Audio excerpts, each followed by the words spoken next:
Salut et bienvenue dans un autre épisode de Allo Voilà. I am your girl Kivanshi, and we are reviewing The Killer, which is available now to watch on Peacock, coming from you from Universal Studios, okay? And French people, French girlies, tell me, how did I do? I did not study French in school at all. I studied Spanish for a very long time. I can survive in Spanish countries. I can live. I know some Italian. If I go back to Italy, I will know enough to also live.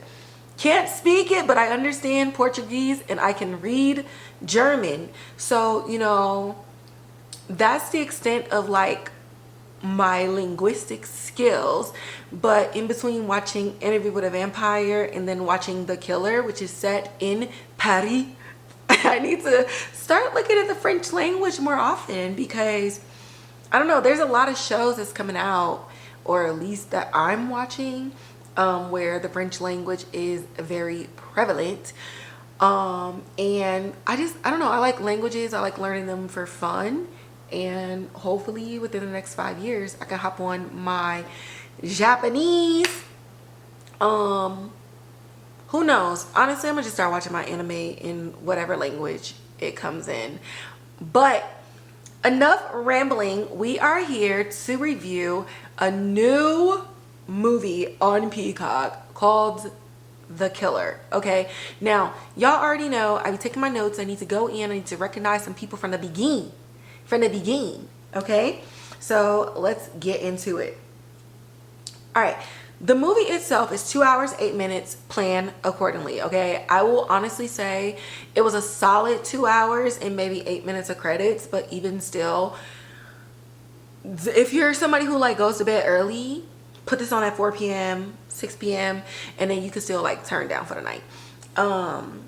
But yeah, definitely allocate some time in your day to watch it. But I think it's worth it. I'll give my like full thoughts at the end, but I think it's worth it. Okay, the genre is an action thriller, and it's a screenplay by Brian Helgeland and Josh Campbell and Matt Stuecken.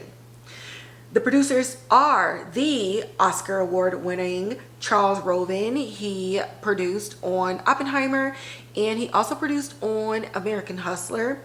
We also have Alex Gartner, John Woo, and Lori Tilkin de Felice. The director is also John Woo. So this is a reimagining of John Woo's film back in 1989 of the same name. But he also directed on movies like Heroes Shed No Tears in 1984, Hard Target, which starred Jean-Claude Van Damme, in 1993, Face Off with John Travolta and Nicolas Cage in 1997, and more recently that y'all might know of is Mission Impossible 2, starring Tom Cruise, in 2002. So I looked up a lot of his catalog, and a lot of it is I don't want to miscategorize, so I will just say Asian movies. Based off of the title picks, it looked like just a lot of fighting, a lot of action, a lot of kung fu seems to be the genre. And based on this movie, I can definitely see like how they blend both worlds. To find out that he did Face Off, Face Off is insane. That has to be like an iconic, historic movie in Hollywood. So to just read John Woo's catalog was insane. And I know a lot of us as fans and as cinephiles, I guess, or like budding cinephiles, we get lost in the actors of it all and the performers that are telling the story, but oftentimes we neglect the people behind the scenes and everyone else that it takes to actually get the story ahead. One of the things that I recently learned, I forget what I was watching, but they literally were like, honestly, I think it was Hot Ones, and they were like, an actor's job is between action and cut. That's it. If it ain't action, like if it ain't action, you ain't doing nothing. Once they cut, you can go do something else, get your makeup touched up. You're waiting for like the next direction. But pre-production, everything that happens after the director says cut, and all the different things and the nuances that you have to work through, stuntsmen, getting the writer of the episode or the screenplay writer like there to work out nuances, then post-production, that takes a lot longer than you delivering some lines. So I don't know where I was going with this, but again, just super, I have a lot of like admiration, especially after looking at his catalog. The stars of The Killer are Nathalie Emmanuel. She plays the character Z, and she is best known, at least to me, as Missandei from Game of Thrones. Omar Sy, which his character is Say, and he is best known for Lupin. We have Sam Worthington, who plays Finn, and he is best known as Jack Sully from Avatar and Avatar: The Way of the Water. And then we have Diana Silvers, who plays Jen. I knew her face and I had to look it up. She stars in Ma, so she's the daughter. So she's like the main character, her and I always confuse her real name with like her character name, and also Olivia Pope. Octavia Spencer. Don't ask me why I do this all the time. But I loved Ma. So it was really, really nice. Like when she popped up on screen, I was like, oh, I know her. So that was really cool. So I already said that this was a reimagining of the 1989 John Woo film of the same name.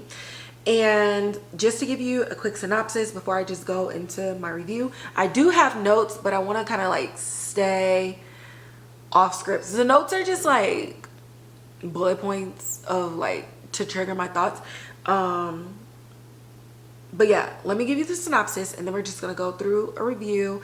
It's going to be as non-spoilery as possible because obviously I want y'all to watch the movie. If I tell you what happens, then why would you watch it? You know what I mean? So the synopsis, we have Z, who's a mysterious and infamous assassin known and feared, okay, in the Parisian underworld, and she's known as Queen of the Dead. She gets an assignment from her mentor and her handler, which is Finn, played by Sam Worthington. But during the mission where she goes and she's directed to kill everybody, she refuses to kill this girl who subsequently goes blind during this whole like face-off. And because of the decision to not do what she's supposed to do, which is kill everybody, it now puts her in a position that questions loyalties, but also realigns her with allies that were unforeseen. So I hope that paints like a good picture. So as far as the review goes, I want to tackle this from multiple levels. First, I'm absolutely going to start off with the music and like the mood and tone that the music creates. It is constant. So I don't know if a lot of y'all are into like sound design or musical composition and scores inside of movies. But in your real life, right, there's always a hum or the refrigerator or the crickets. My dogs are in the background moving inside of the kennel. Or the air, right? There's always like this thing. So the sound designer's job is to, in a lot of movies, let's say that you're watching a movie and you're out in nature, it's to recreate the sounds that would naturally be there. What I love about the sound designer, I don't know what's happening with my mouth, but the sound designer and the composer of this movie is they bring in a very campy vibe where the entire time I was watching it, I was reminded of like Pink Panther, Knives Out, and Sin City. Like nobody was narrating, but you know when you be watching like those types of action movies and there's like, and he walked into a dark alley and there he saw her underneath the shadows with a cigarette She tosses it onto the ground and snuffs out the flame with the tips of her boot. Like it gives, and then you see like these split screens and that whistle and that with like a da-dum, da-dum, da-dum, da-dum, da-dum, da-dum, da-dum. Like all of that was like the vibe in the entire movie. And to me, it told the story of how do I put it? It just reminded me of like 90s movies where you could probably guess what would happen. Not even just 90s movies, but like 70s and 80s like Batman. Da-da-da-da-da-da-da, Batman. Bing, pow. Like it just really gave like a comic backdrop to some serious action and some serious violence that you were watching on the screen. So the movie itself didn't take itself seriously and made a lot of like the killings and a lot of the fight scenes and stuff more digestible, especially if you're somebody that's queasy or don't really like action. It was really palatable to the point where you might giggle a little bit. It's not a comedy, and I don't know that I laughed too much from like the script, but just the background and the composition that was going along the entire time really just gave it like a light feel, so that maybe somebody who doesn't watch these type of movies can still feel emotionally invested in what's happening in front of them. That was a long explanation, but I hope it makes sense. So we talked about how Z has a handler. So Z's situation, by not completing the assignment for which she was tasked, really brings about a lot of trauma and a lot of backstory and history, and so why she got into this in the first place. So there is a history of abuse and a history of like a trauma response, and a lot of the things that you'll find is she is simply just a girl trying to get her power back in life. One of the themes that you'll see is the question that she asks is, do they deserve it? And so she operates from a place of retribution that may not align with the mission and vision and values of the handler of whom she's working for. So she's put in a position where she has to now activate like an internal morality clause as she's faced with her past and no longer able to run away, because unfortunately, chain of events, you know, things are going to catch up with you. You know, you can't run forever. Like that just doesn't happen in real life. And one of the things that Z is faced with is the fact that she now has to stand still in her feelings. She has to stand still in her mess, and she has to stand still in consequence. But in standing still, you know, she gets some unlikely allies. Will they stay friends by the end? Will they not? We don't know. But the enemy of my enemy is my friend, at least for now. So we find ourselves in the throes of everybody kind of like questioning who they can trust and who they can't trust. Which brings us to Omar Sy, who plays Say, who's a police officer, right? One thing that I love is that in movies like this, they always make these cops like super agile and athletic and all these other things. And so it's just like, bruh, would you actually be doing that in real life? Absolutely not.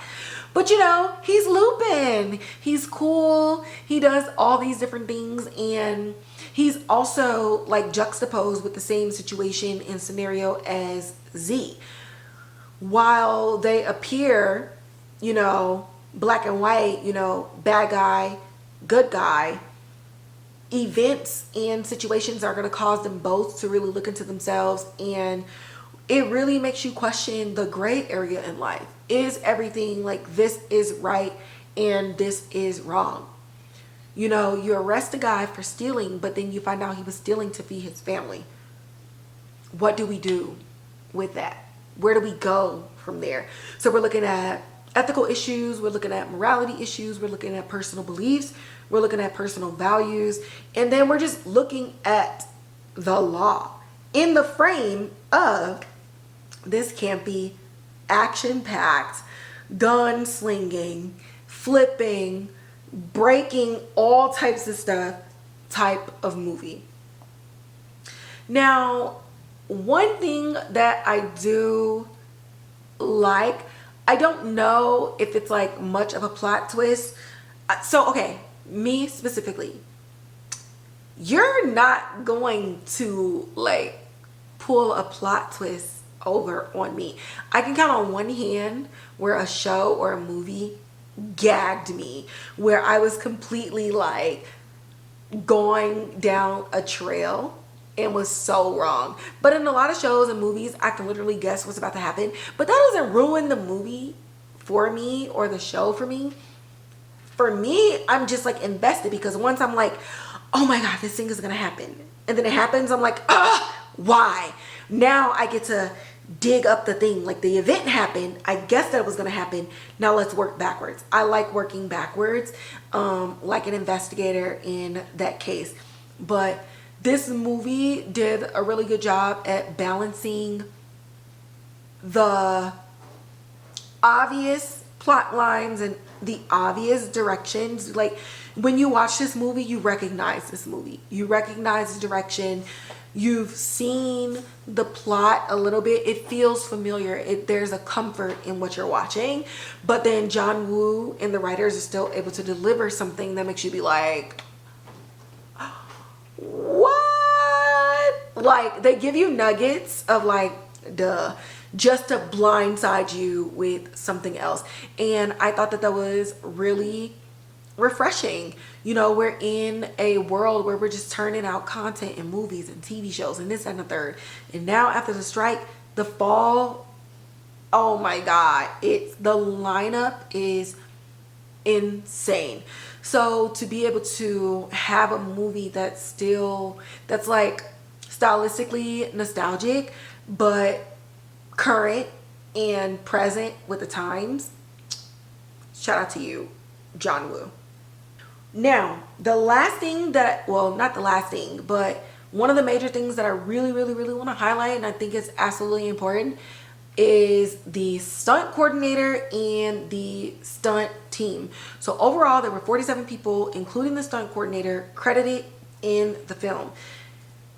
As somebody who just finished a film and had to do stunts, I already like knew a little bit about some of the disparities and the way that stunt workers were treated with SAG-AFTRA and things like that. After having like an in-depth conversation, all it did was really cement my respect for stunt workers. First and foremost, I just want to say that stunt workers absolutely should be covered by the studios and the production that they're working on. It shouldn't go back to the stunt coordinator and whatever company that they're hiring them out on. They should absolutely be covered medically for accidental deaths, for any injuries or anything like that, because how you gonna make your movie without that? Like, how? CGI only goes so far. Your principal characters, most times the director wants to protect them as much as possible because they're the leads. So you need your stunts men and women to go out there and do it. So honestly, just put more respect on their name, put more value on the things that they do and how they work to make a movie and film more cohesive and more believable when we're watching these action sequences. So just wanted to put that out for y'all. Like, absolutely stand 1,000 toes down for our stunts men and women. Specifically, I want to highlight the stunt doubles for here. For this movie, we have Jade Alina Gregorius. She was a stunt double for Nathalie. Nathalie is the main assassin in this movie, so she did a lot of stunt work. Then we have Hannah Rose. There are members on here, so Hannah Rose specifically is credited for like all the motorbike scenes and stuff like that. And if you're really curious, you can just go to like look up stunt works and stunt coordinators, and then you can go to their Instagram pages. They post a lot of reels and they post a lot of videos. And I know for me, in the last 10 years, I've seen a lot of women do a lot of like car work and stunt bike work and stuff like that. So shout out to the women that are out here doing the things that, you know, people probably think we don't do. Then we have JJ Patel, who is the stunt double for Sam Worthington. I didn't see anybody credited specifically for Omar Sy, so if he did his own stunts, then shout out to him. He didn't have like the most fight scenes. It was he had like some fight scenes, but more so like hand-to-hand combat, which you can teach. And if you're confident enough and you trust your stunt coordinator, you trust your entire team on the set, it's very easy to accomplish. And then shout out to the stunt coordinator. I hope I pronounced the name right, which is Segolini Amiche Lagny. And they also were the stunt coordinator credited for The Happening and The Hunger Games Part 1 and Part 2. So as an action thriller, stunt work is like the main. These are things that happen in the background that I think the average viewer don't think about, but in action films, they are at the forefront. Is the fight believable? Is the death believable? Is the shootout believable? When you get punched, when you fell through a window, how is your body moving when you fell? You have to be able to emulate a real thing without actually having the real thing happen to you. And that takes a lot of like physiological and physical studying of like the anatomy from the stunt people. Like, you don't want the shot to look fake. So shout out to them. They were all up and through this entire movie. Love y'all. Love it. Also, I want to give a special shout out to the pigeons. I don't want no pigeon, no. I don't want to give her my name, no. I don't want to meet you nowhere, no. Don't want to know your time, I don't want no pigeon.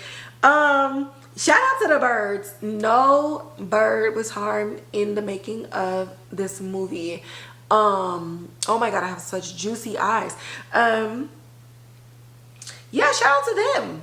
They were there the entire time. Honestly, more so as a prop, but I appreciated it a lot. I appreciated it. And lastly, I will just say that overall, with everybody involved, this is really a story about self-healing, self-actualization, facing consequences, and really just sitting with the decisions that you made in life. And that's with every character. So my overall like thoughts and feelings, I'm just gonna do a scale of 1 to 5 because 10 gives me anxiety. I'm gonna give this movie, just watching it as is, I'm not about to go deep and what's the undercurrents and what does this mean and what's the metaphorical meaning for this and what's the existential variances for this with the universe and the zodiac signs and the moon cycles. I'm not doing that. I'm one of those people that believe that there are movies that are made to be seen at face value, and then there are movies that are made to make a person think about life. This is the former, okay? Face value, we're fighting, we're shooting, we're doing the things. On a scale of 1 to 5, I'm gonna give it a 4. I'm gonna give it a 4, okay? What would make it a 5 for me?